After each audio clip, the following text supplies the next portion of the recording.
Welcome back to another SUPboarder review. This time we're going to be having a look at the Itiwit 500 touring boards. We've got two boards here. We're looking at the 12.6 by 29 and the 12.6 by 32. The 32 wide definitely offers you a lot more stability and will be better for the heavier riders.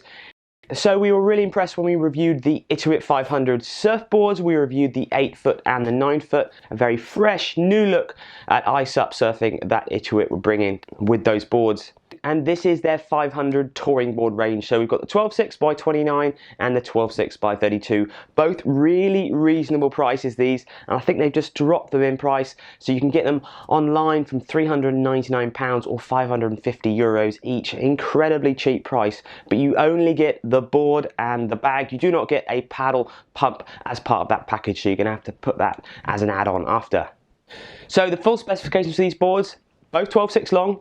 The yellow one is 32 inches wide and the orange one is 29 inches wide. The smaller one is 305 litres in volume and the bigger one is 335 litres in volume.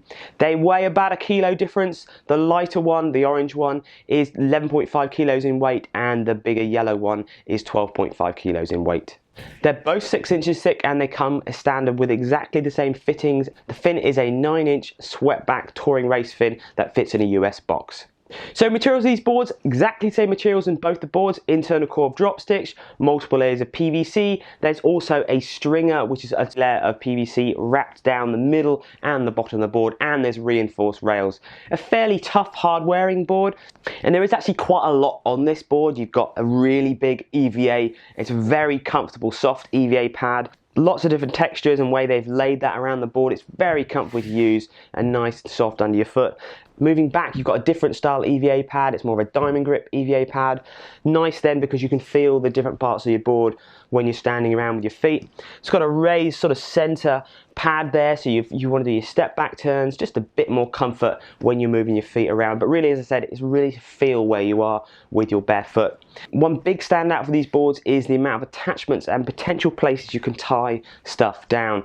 You've got your standard bungee cargo strap system that you would find on most touring boards, but it's also great how they put a webbing side to it so you can stash drinks bottles, flip-flops, stuff down the side of your webbing straps, because sometimes drinks bottles, they're quite hard to stash, especially with just crossed over bungee straps. Having that, you can stash them down the side, really holds them securely, but there's still enough room to get your dry bag and stuff on top as well.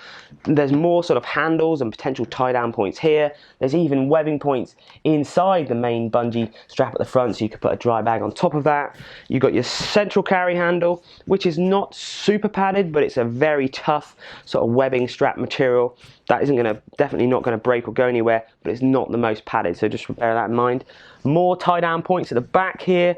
I've also seen videos where you can clip your dry bags directly to that, or you could add a bungee system to that as well. A leaching point and then extra handle at the back as well, and you've also got a handle at the nose. So really, the first thing to note from a touring board, there is loads of potential to attach stuff and loads of potential to add things that don't quite fit on in a dry bag perfectly. So coats, water bottles, flip-flops and stuff like that, great to stuff down the side of the front of the board. Also, they've put a measuring system on the board here. This can do a number of things. Maybe when you're getting into SUP, you might want to reference where you're standing. But really, if you're going to be using this board without any weight on it, you're going to be standing either side of the handle. Really, the numbers come into their own if you're going touring and you've loaded up the front or the back, and maybe you're using the board in choppy conditions and you're having to trim your body weight back a bit to get the nose up, and it just references that you're still standing around the same area. It's not a must to have, but it is nice to have, and you might find that you use it quite a bit if you're going touring. The inflation valve is up at the front of these boards, and there's a recommended PSI pressure of up to 17 PSI. When we pump this board up to 17 PSI and we put it on our deflection test, which is where we put them on a gap of 1.5 meters apart, and then we put a weight of 75 kilograms in the middle of the board, and then we measure how much the board dropped. These boards dropped 18 millimeters, which is not a super stiff board. The stiffest boards on the market will be around sort of 10 millimeters, but bear in mind, There'll be a lot more cost involved in those, and there might be extra stiffening rods and things you have to put on these boards. Some of the softer, most bendy boards in the market are sitting about 24, 25. So it's definitely right in the middle. It's completely fine for the price point and also for the way it's made. The interesting thing about how Itiwit make their boards opposed to different brands is they put their multiple layers of PVC in lots of different places, like up around the nose. You notice the yellow section there. That's actually an extra layer of PVC. It gives the nose a bit more shape and a bit more stiffness. And back at the tail here, again, they've put an extra layer around the top and the bottom of the board. Gives it a bit more rigidity. We noticed a massive change when you jump down to the smaller boards. The Surf 500 SUPs that we already used, they were really stiff, and they put multiple layers of all different constructions of materials around the board, and they've sort of kept the finish and the graphics the same. They've kept it very much to materials, so they want materials to make the styling of the board really nice. Personally, it does look simple, it looks crisp. The cargo net, how they've made and integrated the yellow on this one, really makes it look smart. And obviously the orange on the Narrow 29, and all of the SUPboarder team have agreed that it's a very simple but stylish way of finishing off a board. So looking at the overall outline shape of these boards have got the classic touring outline. Quite slender overall, pulled in at the nose, generally pulling back to the tail, but still offering a little bit of width in the tail. So if you do load the board up, you are still going to have that stability. Definitely overall, the 32 wide being the wider board is a lot more stable. 2 inches in width offers a huge amount when it comes to rocking the board from left to right and feeling more stable. A more slender board is going to be faster. The 29 is a faster board to paddle. There's less drag in the water. You get more glide overall per paddle stroke. So basically, the thinner the baseboard, the not so wide it is, the faster and the more glide it's going to have through the water. But for an over outline profile, it's a great outline profile that you can load up with loads of weight front and back, and both the boards feel relatively stable for their own size. So having a look at the bags, both the bags are exactly the same, except obviously there's different measurements on for whichever one you buy. It's a very lightweight bag, it's not got any wheels, it's not super padded, it's probably not the bag that's going to be the toughest in a full-on sort of traveling environment over months and months and months, but it is lightweight, it's very easy to roll up. If you had to take it with you and put it in a dry bag, it would be easy to do that, and it would handle some flights quite easily on an airplane, because it's nice and light. You have got lightly padded shoulder straps, and you've got a slightly padded area in the back there. Maybe if you're walking long distances, maybe several miles at a time, you might want to upgrade your bag to a really more backpack that can take more weight and is more catered to clipping back and giving you more support. But for most paddlers, this bag will probably be fine for everyday paddling. So moving on to what these boards are like on the water. Well, for a start, if you're going to be putting kit on there, you're going to be loading it up, you're going to love them. There's a load of space up at the front and a nice amount of space at the tail, and they have given you loads of potential to tie and stash your gear. The stability of the boards is fairly similar to most other touring boards in the market. Still a lot of room back here to stand and move around, or if you've put your gear there to give you extra stability with that too.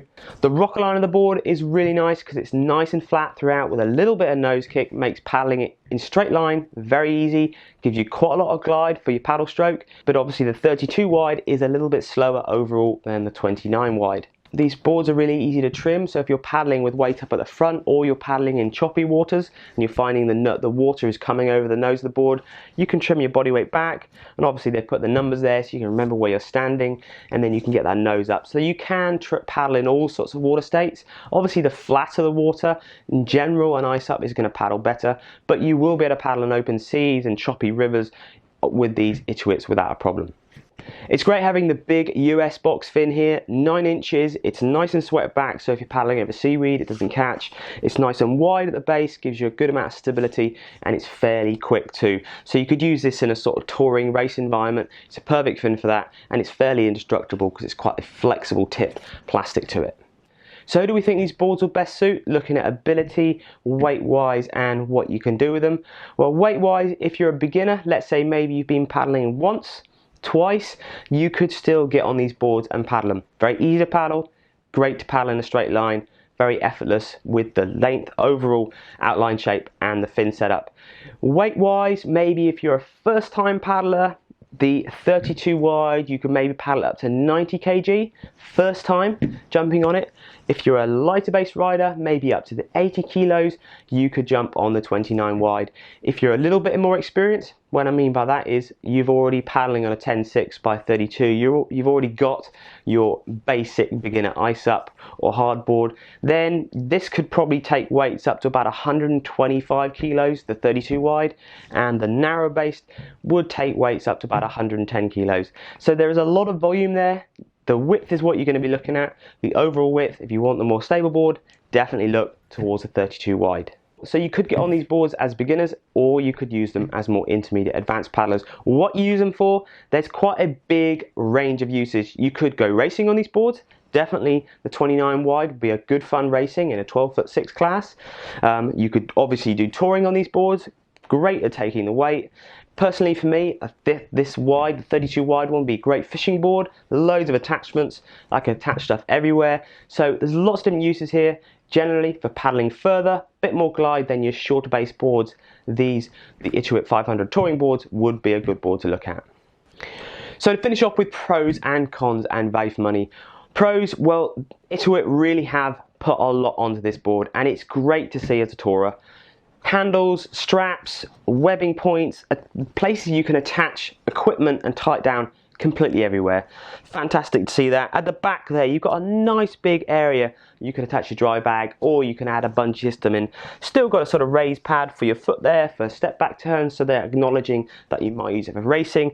And as I said, there's a handle at the back and handles at the front. So they really have thought about it from the touring and giving everybody places to use their board and attach stuff as they want to.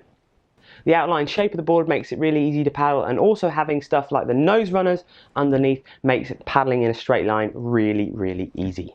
And cons, well, obviously having all of those sort of attachments and bungees and extra bits of PVC do put the weight on the board. It's something to be expected, but it does weigh a little bit more than other touring boards on the market. So if you're after a super lightweight touring board, maybe this isn't the one to look at.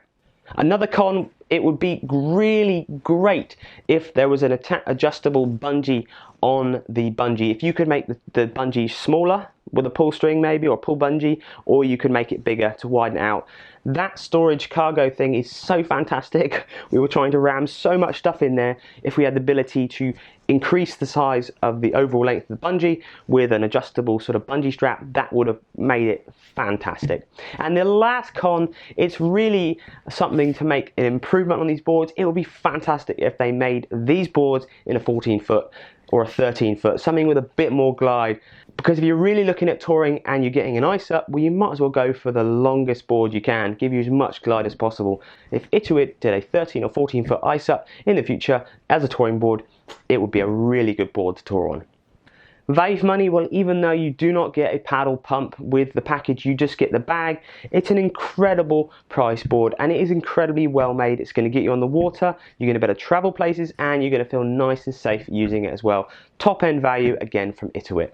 So I hope you found that SUPboarder review interesting and informative. Please go on the SUPboarder website, check out the full review post, and make sure you complete the customer survey.